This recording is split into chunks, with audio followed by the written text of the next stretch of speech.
I want to start out by reminding that these teachings, the Dzogchen teachings, have been secret teachings and have been passed down from the 8th century with Padmasambhava. And the reason that they have been kept secret is because they were specifically designed for a time, a period in time that we are now experiencing where people are so busy, so involved with maintaining their lives, working. They don't have time to go and meditate for a year in a cave and so forth. And so these teachings are for on the spot, 24/7, and so on. So we're very fortunate, and I'm noticing that some of the major teachers now, Mingyur Rinpoche, for instance, is just starting to do on the Dzogchen teachings, but a lot of teachers are now starting to actually bring forth these teachings. So we are really very fortunate that we have an opportunity to find out about them and to be able to practice them. Uh, I would like today to start out with some of the benefits of actually doing these practices, as well as I sent some quotes, quotes that I would like to kind of go over that I think will help clarify what these teachings are about. It's very difficult to talk about these teachings because they're not something that I can tell you and conceptually you're going to understand and then be able to do. You must discover the experience yourself. So all I can do is to kind of say, look at this, or point in this direction and say, look, what do you see? So, and the other difficult part of this is that you have to be relaxed and you can't do anything deliberately. It sounds almost like, what are you saying? We can't this, we can't that. But we have to discover our basic essence of energy, of what we are, and then recognize the ego, recognize the duality, and come to the ocean of essence and energy of what we are. So hopefully between this class and the next one that comes up, we'll have some sense of what we're doing. The other thing is that we get a glimpse at the beginning, and then it's up to us to be able to actually bring that glimpse into full view. And from that point on, everything becomes or comes from or is seen from that particular point of view. Everything is integrated into that. So I'm going to start with the Dzogchen's 5 kinds of self-liberation. And so the first one that is referred to is that freedom is intrinsic in the individual. It's not achieved because of some external change or circumstance. It is already pure and there. So passions, emotions, and so on become self-liberated by our awareness of them. We have to let the experience be. So it's in recognizing, not doing anything. We're already self-liberated. We just have to recognize that essence of what we are, and those other things will dissolve. They'll be there, they'll arise, but it won't make any difference because we are totally with the awareness of our basic being. The third one is to simply observe and remain with the eye, adding interpretation, conceptual categorization, and value judgment. This is done deliberately and consciously. So basically, you're just recognizing. You're not doing anything with it. You're not creating any kind of judgment. You're not getting upset with yourself because of this or that, and so on. So one is no longer confined by labels or extreme views. Experiences are not labeled as good or bad. One is liberated from extreme views and excessive attachment to words, language, concepts, and so on. So allowing Rigpa, basic awareness, to arise, your pure essence, the spontaneity and creativity are available. Rather than fight or change an experience, one simply tries to be aware of it.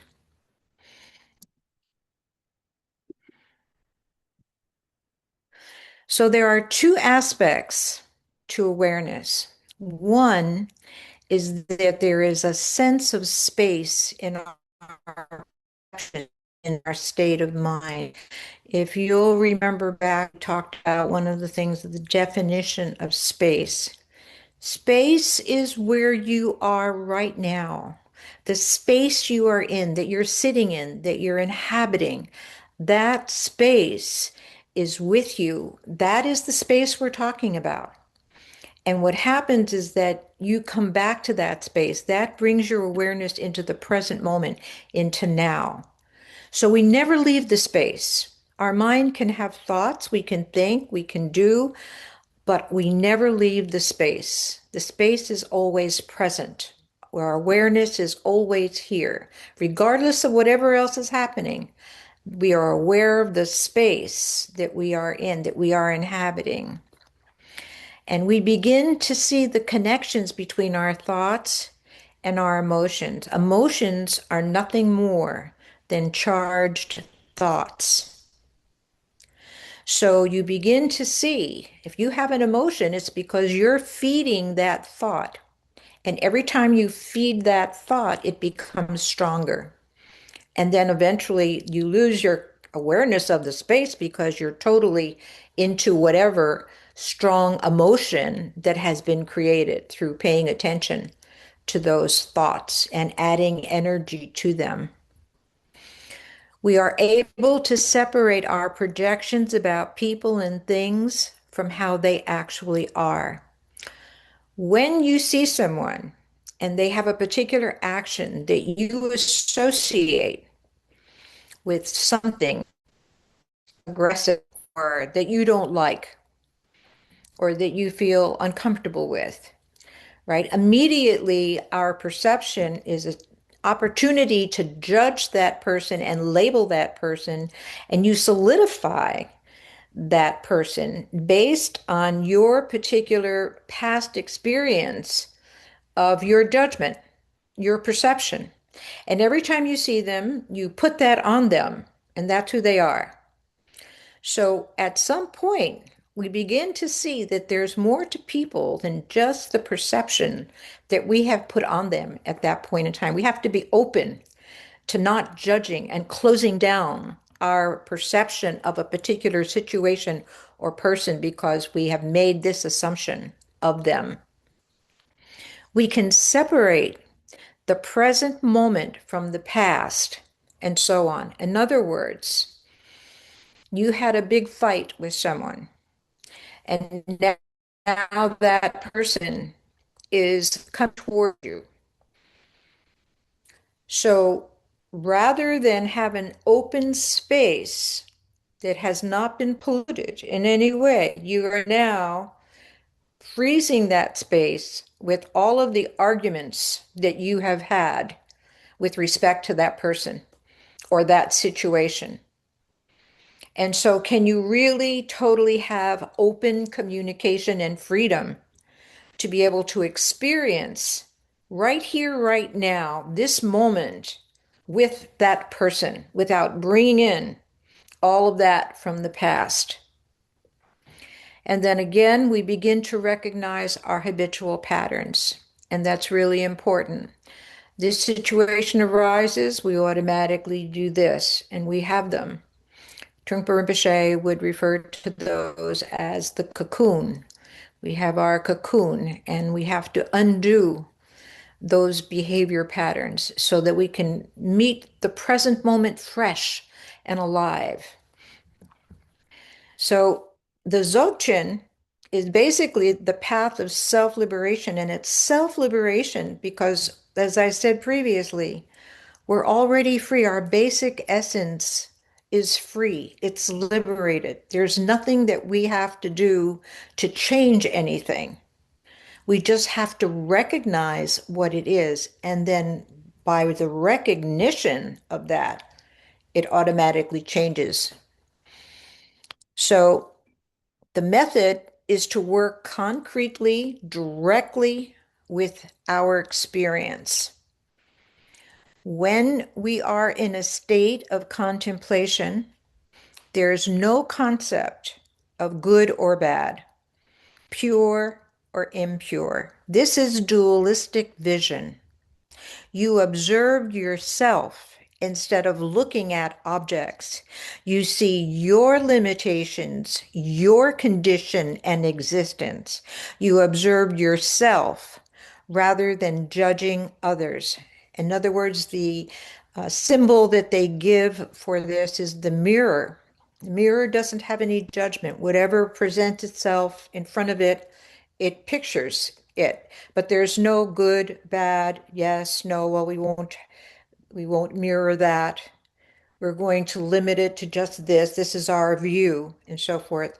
So we have to become like a mirror where we allow ourselves to see good, bad, yes, no. There's no differentiation. We don't exclude anything. Whatever appears, that's what it is. So when you are in your real nature, when we're experiencing Rigpa, there's no change at all. We're not changing or transforming anything. This is the meaning of self-liberation. We also gave the example of your basic being, your basic essence as an ocean. And the thoughts and emotions that you have are the waves at the top of the ocean, but the ocean doesn't change. So that is self-liberation. We don't have to change anything. We just have to be aware of the ocean, recognize ourselves as the ocean. So there's complete openness. Meditation is a natural function of everyday life. To meditate is to pass beyond effort, aims, and goals. I remember when I first heard that statement, and I said, well, you have to have goals and aims, right? Effort, you know? How can that be that you have to pass beyond effort, aims, and goals? And then if we go back to the example of the space, right? You're in the space. You have the goal or the ambition of maybe going somewhere. You must be someplace. But something happens in that space where you have to pay attention to that. You have to relate to that. You have to take care of that. Maybe you're driving down the highway and you see something where you must stop and help because you can, right? You may miss that meeting that you're supposed to be at, but right here, right now, this is happening and this needs to be related to. And so that's where you come at. Yes, you have effort. Yes, you have aims and goals. Absolutely. And you also have the present moment, the space where you are in right now that you are inhabiting. What's happening in that space that you need to relate to? So when performing meditation practice, one should think of it as a natural function of everyday life, like eating and breathing, not as something special or a formal event to be undertaken with great solemnity and seriousness. Um, Initial stages are unpleasant and fear inspiring. We open completely to the pain of fear and welcome it. In this way, the barriers created by our own habitual emotional reactions and prejudices are broken down. We have behavior patterns. This arises, we do this. It's automatic. We don't even think about it. Oh, I don't want to deal with that. Bang, you do something else. And those are already there. And that's what has to be undone. We have to relate to situations as they're arising in our life, in the space that's happening, that we are inhabiting. We need to relate to everything. That is our path. That is our journey. Without relating to those situations, nothing is happening. Nothing is happening. You're just reinforcing the same habitual patterns that you have. And it is a lonely journey, and the journey is up to you. So, loneliness here is the starvation of ego. It's a very personal and individual journey, and loneliness is a problem. Experiences of uncertainty, discontentment of all kinds are necessary. That is the path. That is the way that we undo our habitual patterns where we don't relate to our lives fully. So, whenever there is uncertainty and threat, there's loneliness, which is the fear of no companionship and fear that nobody understands you. Ultimately, the loneliness principle becomes aloneness, which brings a sense of confidence and space. It's like you're not looking for someone else to solve it for you. You're taking responsibility yourself. You're looking at it. You're relating to it. You're not hiding from it. You're not saying, oh, well, so and so will take care of it. Or I don't have to deal with that. Somebody else is going to deal with that. So, samsaric experience is what we use. It's the level of working toward our freedom. The basic point of Tantra is interest and awareness in every activity throughout our lives at every moment. No vacations, 24/7. Bypassing the thought, open directly to the experience into open, non dual space. Dance begins. We understand how emotions operate and manifest, and we can gain deeper understanding of ourselves. We can just simply be what we already are, and emotions themselves are self-liberated. Concepts and emotions are intimately related. Once one is able to integrate subject and object, overcome dualities of good and bad, etc., there's nothing that is completely fulfilled. Conceptualizations are overcome, layers of concepts are removed, your basic essence, natural awareness, Rigpa is exposed, the nature of mind is revealed, basic goodness, primal purity, whatever you want to call it. And meditation and non-meditation are transcendent, they're dissolved. There is no difference between them. It's 24/7. So you could be sitting on your cushion doing formal practice, or you could be washing your dishes or at work. It does not matter. It's what's arising in your awareness of what is happening in your life. That's what it is. Oh.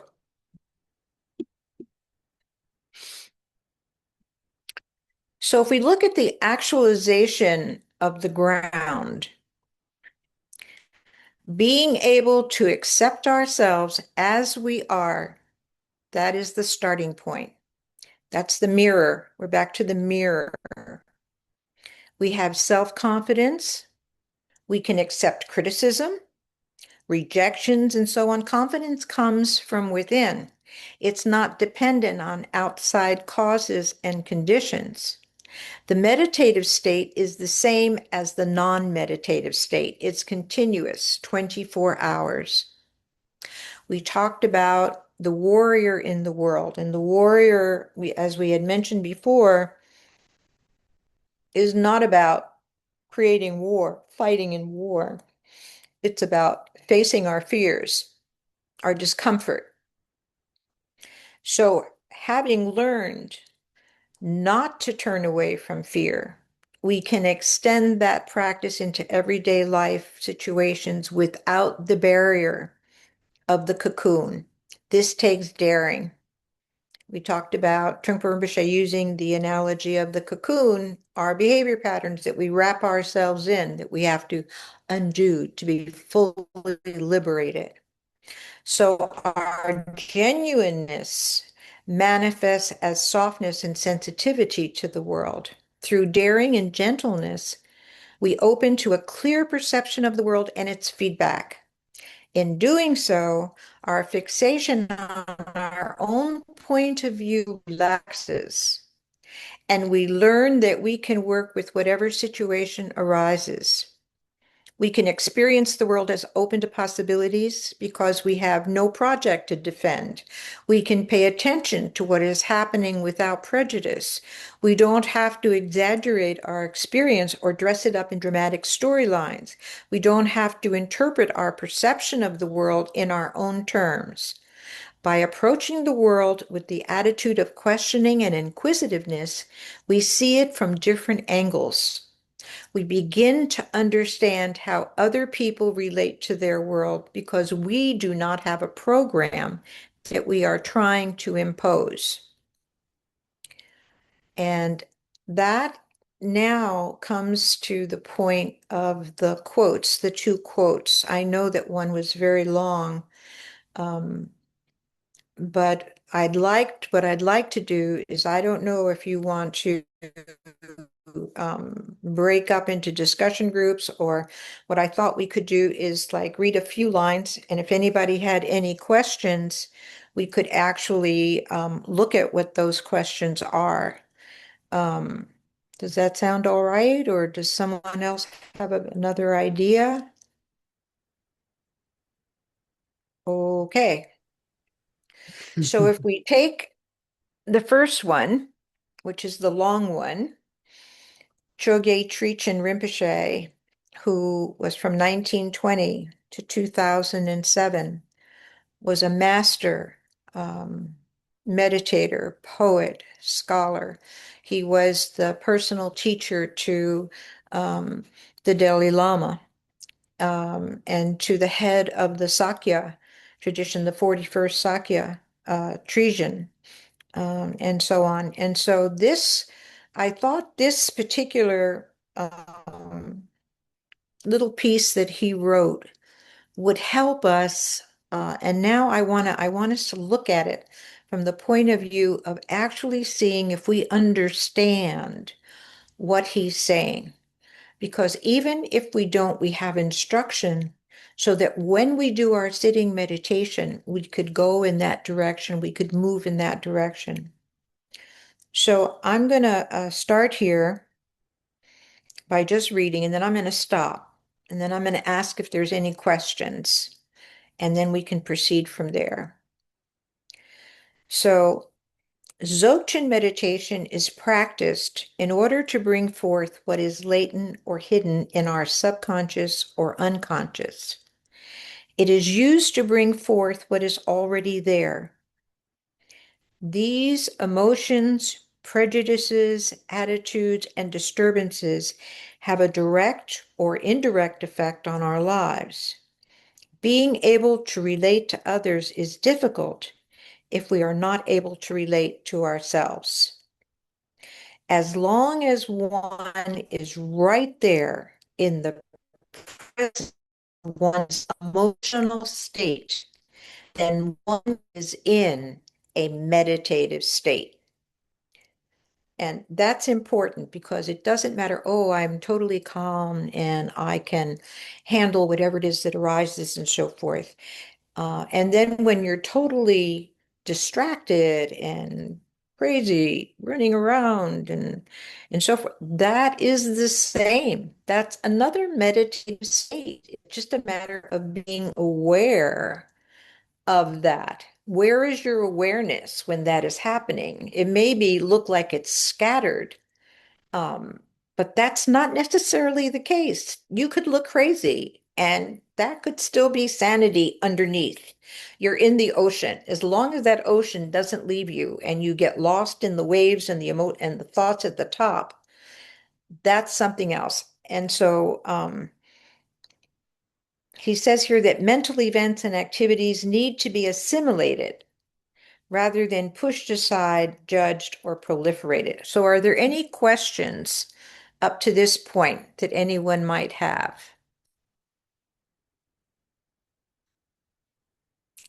I don't know if I can see. Jody, maybe you can help me if somebody has their hand up or something, because I don't know that I can see that. Yeah, so far I don't see anything. And I'm looking in the chat. So if anyone wants to even type something in chat, they can do that. But I don't All see. right, well, I'll depend on you to let Yeah, me know if that's I happening. will. I'll Okay. let you know. Yes. All right, well, I'm going to continue then. Here we go. So, mental events and activities, we already said that, need to be assimilated. Meditation is related to not getting distracted and becoming vulnerable and subjected to states of mind of depression and elation. Whatever we experience is part of meditation. It does not matter if the mind is disturbed or at ease. Both of these states of mind are part of the meditative experience. Both of these states of mind are part of the meditative experience. Any questions up to that point?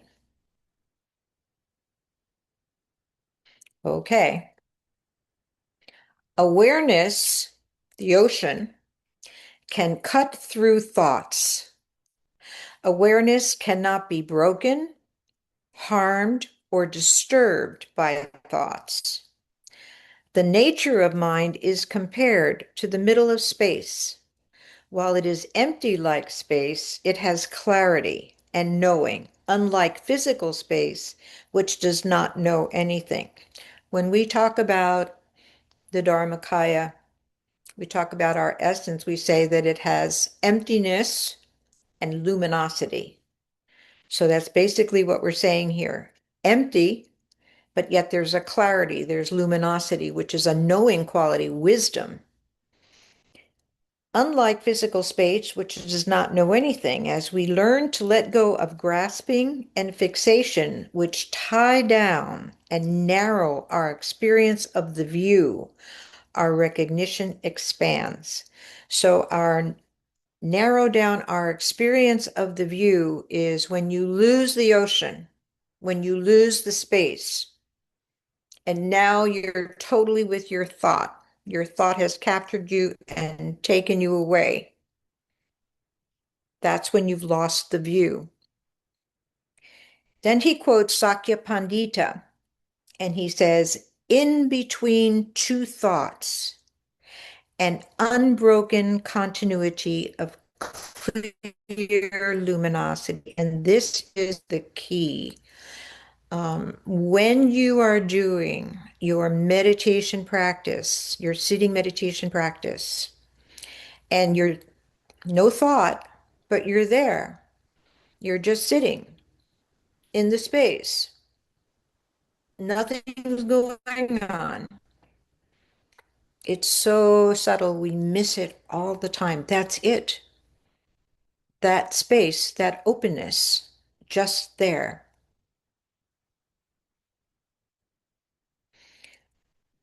When the last thought has passed, but the next thought has not yet arisen, there is a gap, a thought-free state.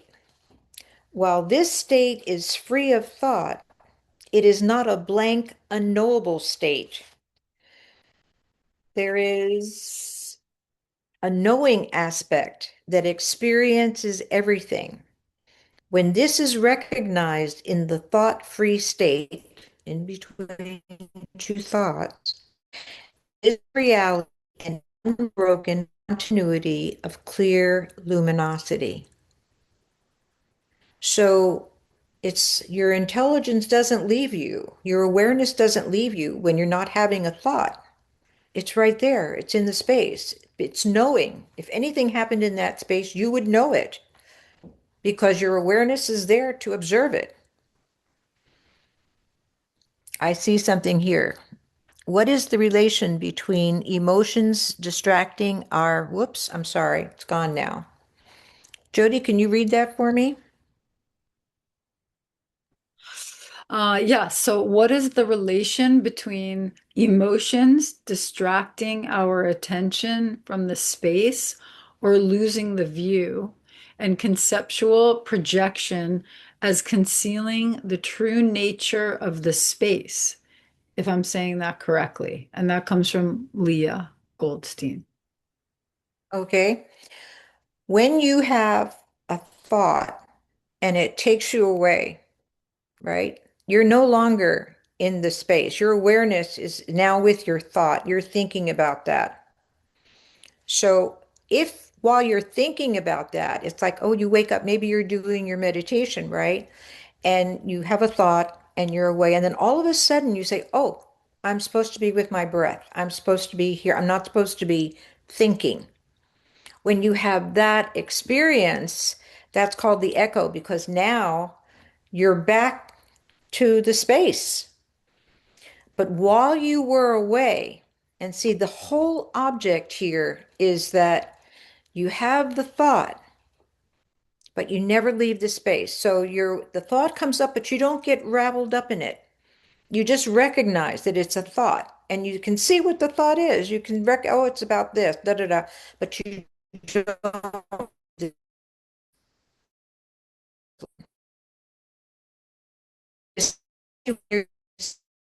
And that's one commitment must do a formal practice is that you come back to the breath or you come back to your awareness in the space when you're doing sitting meditation. When you're out and about and you see the thoughts capturing, oh, what am I going to wear? Oh, let's see, I forget. I think I have to do da da da. No, no, no, no, no. You're in the present moment. You're in the space. Did I answer that question?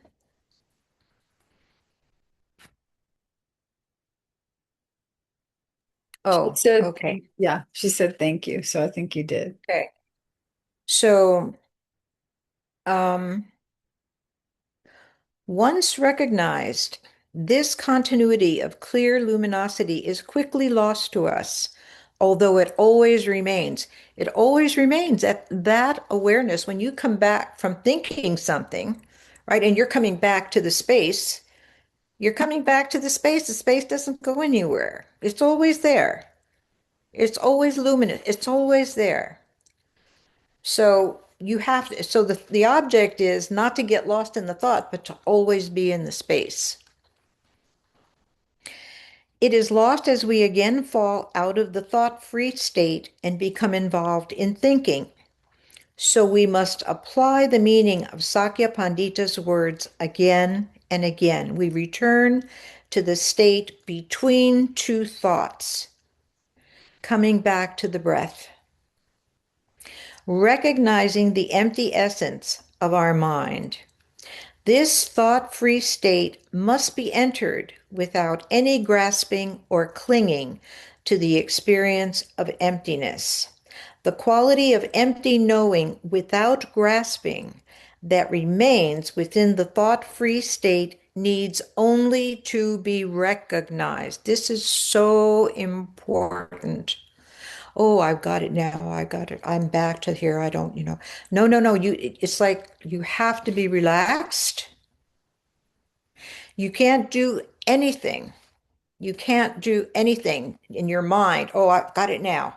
I'm going to just do this. I'm just going to be here now. You will exhaust yourself and you will not. That duality is the ego. That is the duality of the space. The minute you try to do something, that's why it's constantly be relaxed, let go, open, just be, just relax. That's so important because anything else, you're not doing it. You're giving in to the duality. You're strengthening the ego. Oh, I got this now. I've got it. Lama Rina, Daniel has a question for you. Okay. Go ahead, Daniel. You Hi, can, can you hear me okay? you might have to speak a little bit clearer, Can you hear me okay? sorta. Oh. Hold on.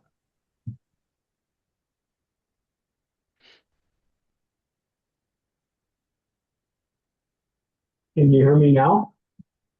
Yes. Great. So, Lama Rina, I have a question. How is what you're talking about the same or different from what we hear when we hear being the observer? Observe your thoughts, you know, observing what's happening with our mind. How's that different than from what you're talking about?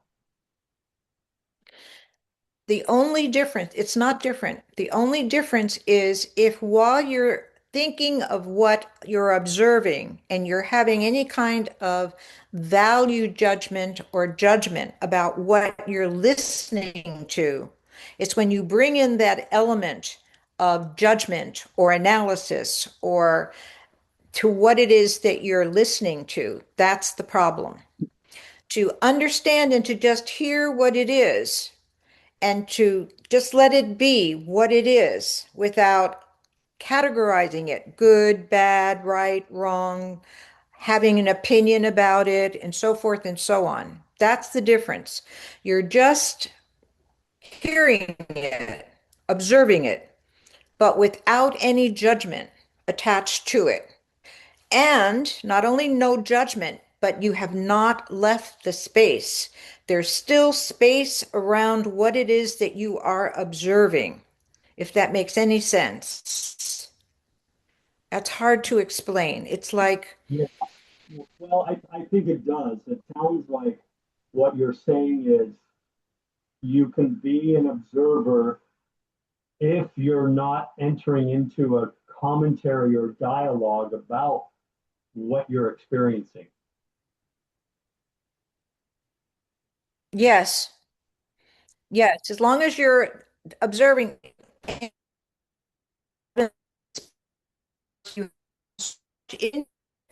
you're no longer, your awareness has left the space here and is now with the comments that you're listening to.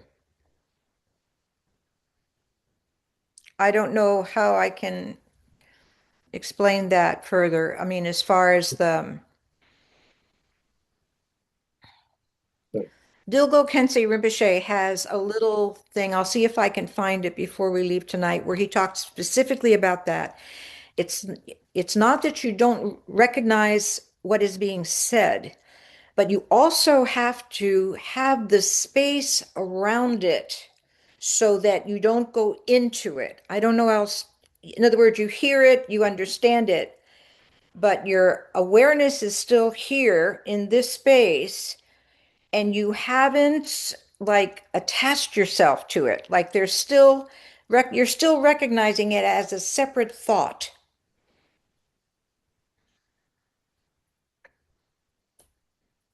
hey, yeah, And then Ani says, but don't we do that in meditation? I hope so. Yes. We do that. Our formal meditation is, you go, well, it depends. People have different kinds, but usually the initial instructions are you go out with the breath on the out breath, right? And if you find that you're lost in thought, you say thinking, or you cut and come back to the out breath, right? Here, there's no, and you're doing that specifically so that you don't go into the thought and go away with the thought. When you say thinking, and that cuts it, so you can come back to the space, you can come back to the present moment. That's why you do that. That's why you say that, or you have that practice. That's the practice, the beginning practice. Now, this is a little bit further, and it will get even further and further as you progress with it. In other words, as you do it more and more, eventually your allegiance is always with the space where you are. You hear it, but you're not swept away with it. You recognize it for what it is, and then that's it. That's the way it is. Lisa has a question, so go ahead, Lisa. Thank you. So basically just like just um don't judge your thoughts. Is that like the key? Like it could be a thought, but don't judge it? Or is that too hard? Or is that too much You have thinking? to be careful. Yeah, Well, it could be. You have to be careful with that one because don't judge it. Who's not judging it? yeah, yeah, true. The duality. You see, the duality could come in there. Oh, I'm not judging it. So it's just recognizing it. Just recognize it, let go. Come back to the space. Recognize it, come back. Just relax, come back. But if you, oh, I'm recognized, I got it, I recognized it. Okay, da da da. You have to be careful. It's so subtle. It's so subtle. And there can that if you do that, then what that does is that's why people don't like it. That's why these teachings are probably secret, is because we get to the point where we do things and then the ego becomes more strengthened. Oh, I got this, you know. Mm. Um, and you're not really clearing it, you're actually reinforcing the ego to think that you've got it under control. You can't make any judgment whatsoever. You have to just recognize it and let go of anything. Did that answer your question? Yes, thank you. Thank you. Mhm. Any other question? All right, we will continue. I Oh, have one quick thing, La Marina. When I was thinking about this, is that we're all just so in our heads all the time. It's so hard to break those habitual patterns, even through meditation. It could take years and years of like hearing these teachings, what yes, we're supposed to do, but then we all go, I mean, I know I do, just going back to like the thinking thoughts and intellectualizing them and getting caught up and then going down that rabbit hole and then having to think about not doing that and then coming back to it. It's just like a whole cycle. that's right. That's why I said you have to relax, Yeah. let go, relax, just recognize. And many of the teachers will say if you take long periods of time trying to do this, it should be short periods, a few minutes throughout the day, short periods as whatever you're doing, you just kind of as often as you can do it throughout your entire day, no matter what you're doing, that's what you want to do because it does take, you have to undo the pattern of duality, the pattern of mind that we have. And it's that undoing, and it's just, a little at a time. And then finally, after, and some of the quotes that we have here, maybe not tonight that I don't have, but I have others that I will share with you where they give these masters that have given these instructions.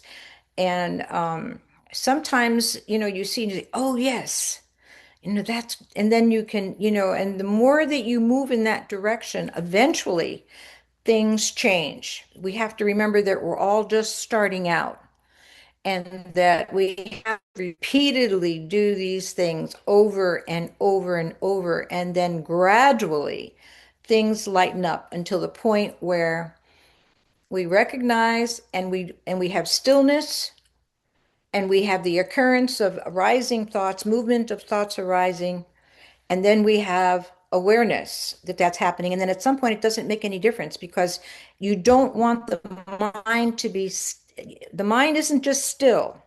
The mind, it moves as well as being still.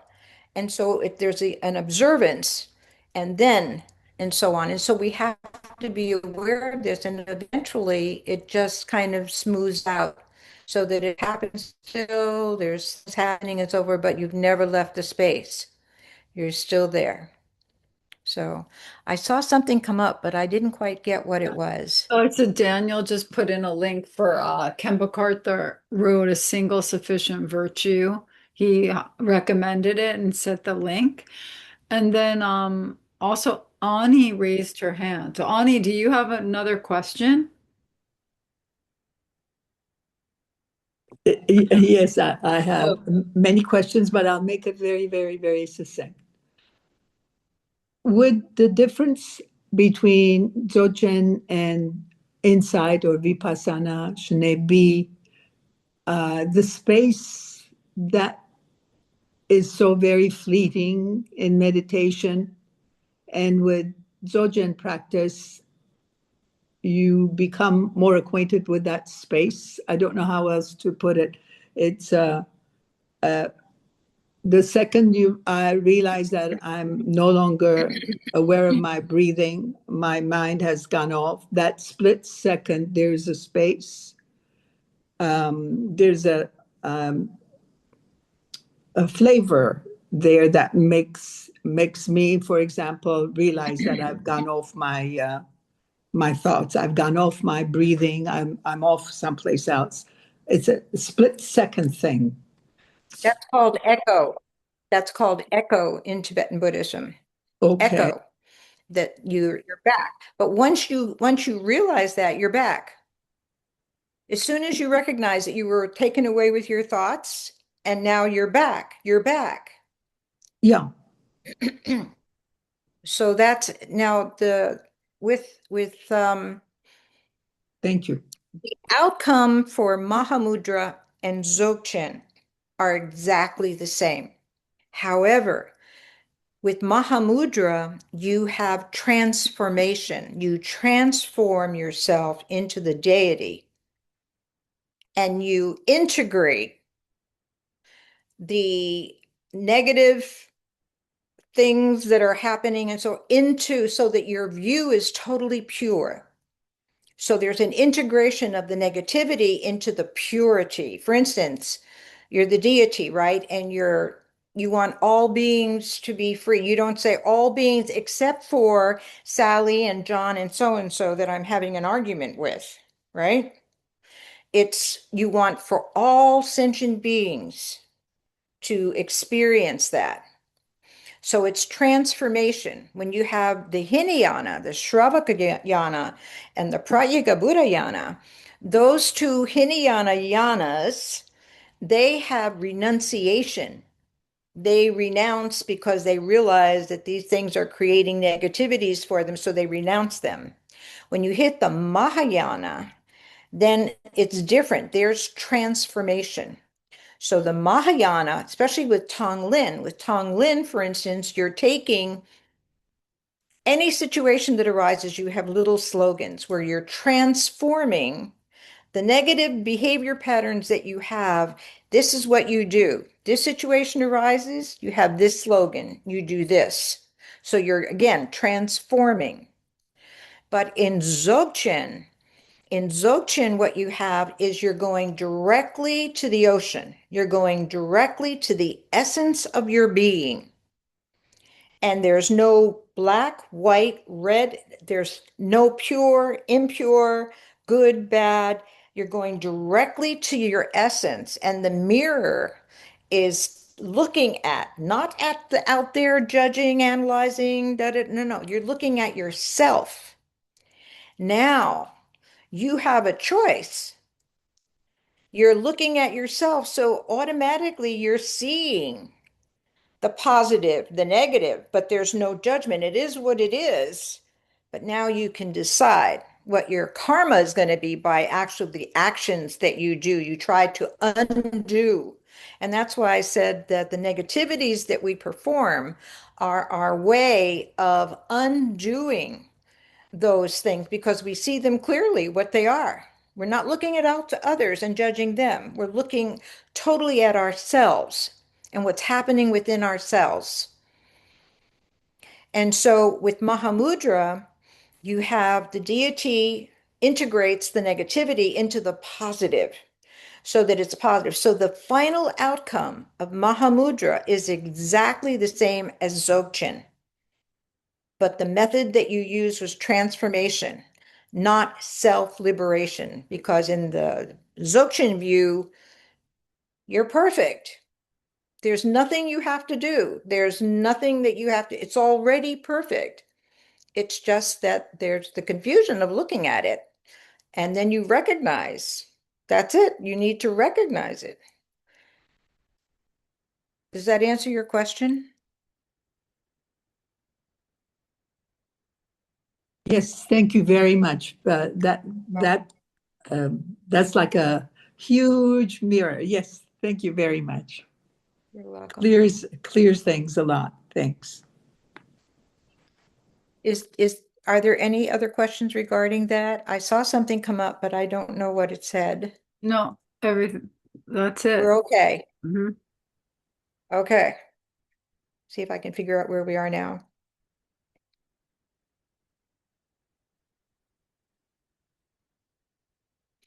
Okay, so um, it only needs to be recognized. So now we must remain with this recognition and not allow ourselves to be distracted by thoughts. When we become distracted, we again apply the meaning of Sakya Pandita's words. Whatever thought or feeling arises, we must look again into our mind and recognize emptiness. The thought vanishes in the recognition of emptiness. This is a key point of continuing in the practice. This is how we can learn to recognize and begin the practice of sustaining the view, the ocean. This is the meaning of the practice of view according to the Sakya tradition. It is also the meaning of the great perfection, Dzogchen, and the great seal, Mahamudra, Chagya. The practice of sustaining the view requires a special kind of diligence. In the beginning, our recognition of emptiness does not last very long because we are quickly distracted and become involved in dualistic thinking. If we do not notice this, we will not return to the view. So we need diligence in attentive presence. Without this special kind of diligence, the view will not be sustained. Attentive presence is a combination of mindfulness and watchfulness. Mindfulness means to remember the essence of our mind, which is emptiness. In addition to remembering to recognize emptiness, the clarity aspect of our mind also continues to function by knowing what is going on around us and within our mind. As a function of our clarity, watchfulness notices what is taking place, and so notices when we are distracted or have become involved in thoughts. Then once again, we have noticed that we have lost mindfulness of the essence. Once again, mindfulness returns us to the essence of our mind. Now we can understand the meaning of the quality of attentive presence necessary for sustaining the view. It is the key point in which to be diligent in our practice of sustaining the continuity of the view, to return to the gap between thoughts. The empty essence of our mind is the aspect of calm abiding, shamatha, shine, to recognize the clear luminosity which has the quality of thought-free, empty knowing without grasping, is the aspect of clear insight, vipassana. So that was his teaching. Are there any questions with regard to what we just said? Okay, well, I'm going to read the second one now. This is shorter, and this is by Dilgo Khyentse Rinpoche. When we recognize a thought, that recognition will not liberate it. It is not that we should not recognize it, it must be recognized. But then, when recognizing it without grasping at the thought, the basis from which it arises, the unaltered state of mind pointed out by the teacher should also be recognized. What he's saying here is, okay, we see a thought, but sometimes that thought, we see the thought, but it's still pretty clear and bright. And we're really there. Oh, I see, it's a thought. But you have to see what he's saying here is that we need to recognize the space around the thought. So you have a thought, but it's spacious. It's like it's in the room. It's not that I see the thought and I'm just totally absorbed with seeing the thought. You see the thought, but it's in the space of the room. So there's more space around it. So you're not so caught by it, even though you're recognizing it. I don't know if that makes any sense at all to anybody. That's a very important point. Because if you don't see it within the space, the chance of you being swept away with it is much, much greater. Whereas if you recognize it as a thought in space surrounding it, then you can start letting it go. You're not so tied to it. If during formal meditation we recognize clear luminosity and the recognition persists, is there any action to take other than, I didn't get the end of that. Jody, I'm going to have to So, ask. yeah, so Bruce says if during formal meditation we recognize clear luminosity and the recognition persists, is there any action to take other than simply resting in it as long as it lasts? There's actually a quote that I have where there are some thoughts that are so strong that you actually have a fight. Like they're basically upsetting you. Just really, you just, here they are, they're that strong. Maybe you had a fight with someone and it keeps coming up, keeps coming up. And I will try to find for the next one the quote that directly addresses that. But I do know that some of the teachers have said that if the thought is that strong, where you find that it's just bothering you and you're having a hard time, that you should relax, get up, maybe have a drink of water or something, um, and then come back and start again so that you're not just totally fighting with it, that you have a chance to kind of let go and just do something else for a few minutes or something and then come back and start again. And I will find that other quote where they tell you um, what to do, but that's pretty much, they're both saying the same thing. It's just that one is more specific about holding your spot, and the other one definitely letting go, getting up, moving about, and then starting over again.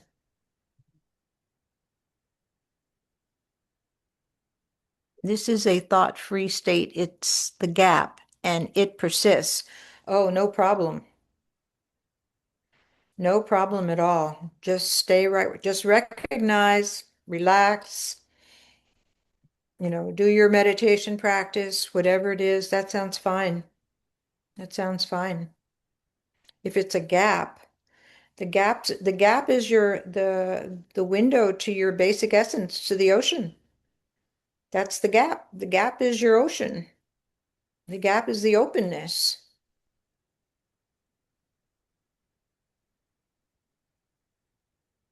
Okay. Um, when we look at that recognition, the strength of the thought is broken, and the recognition of the intrinsic nature becomes stronger. Then no reaction can be produced. Once we cease producing a reaction, since thoughts in themselves are self-arising and self-liberating, we will find the source of that liberation.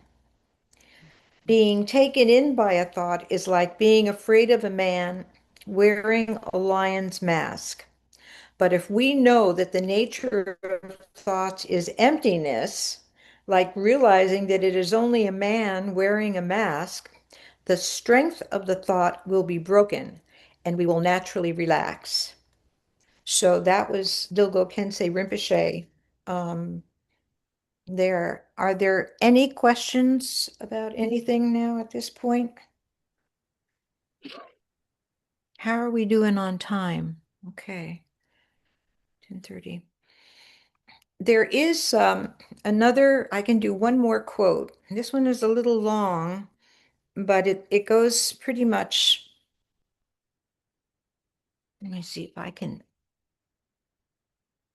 find one that won't take up so much time here. Here's a, a quote by His Eminence Garchen Rinpoche, who is a wonderful Bön practitioner and so on. And the question that was given to him was, how do you overcome ordinary thoughts? So his answer is that you must maintain mindfulness and not grasp at whatever arises. No matter which emotion or thought arises, there is only one antidote: mindful awareness. No matter what arises, continue to remain with the natural state of mind. Neither think it exists or this is how it is, nor think it doesn't exist or this is not how it is. Let go of all beliefs and do not hold on to anything. Only by seeing the space, like unconfined nature of mind, you will be able to destroy negative thoughts. In the true nature of mind, there is no existence or non-existence, no this or that, no truth or untruth, no good or bad, no right or wrong. All worldly affairs seem futile when you rest in this nature that abides like the expanse of space, transcending time. So he has some wonderful quotes as well. So maybe then we'll leave it here unless there's some questions, any other questions? All right. Well, thank you very much. I think we should dedicate the merit. By this merit may all obtain omniscience, may it defeat the enemy wrongdoing from the stormy waves of birth, old age, sickness, and death. From the ocean of samsara may I free all beings. By the confidence of the golden sun of the great east, may the lotus garden of the Rigden's wisdom bloom. May the dark ignorance of sentient beings be dispelled. May all beings enjoy profound, brilliant glory.